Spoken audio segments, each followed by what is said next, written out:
Hi everyone, welcome to my presentation. First, let me introduce myself. My name is Fatoni and I'm delighted to be here today to talk to you about ZPD. My presentation divided into 4 parts.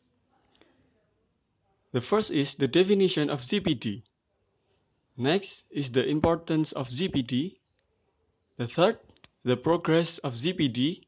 And the last is the summary. Let me begin by explaining what is ZPD.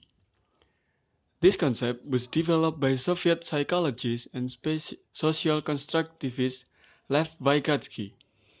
ZPD is about the difference between what a learner can do with or without help. With this method, we can know what difficulties are experienced by the students.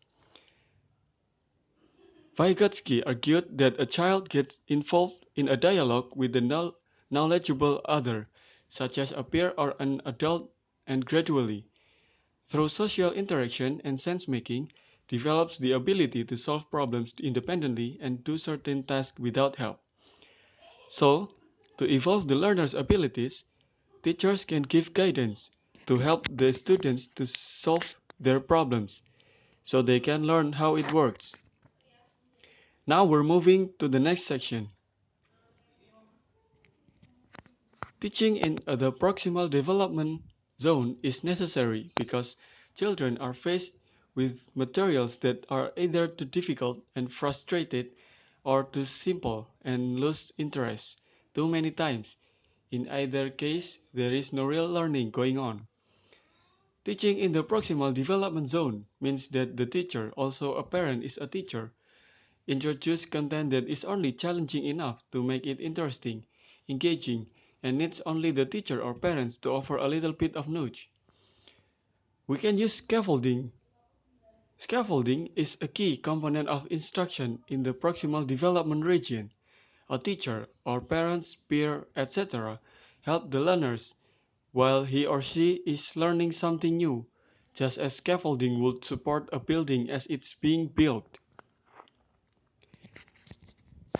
This method can make the student learn step by step, part by part, just like when we use build a building. Let's now turn into the next part, the progress. The first point is, the student had already known. From this data, teachers can make the lesson plan.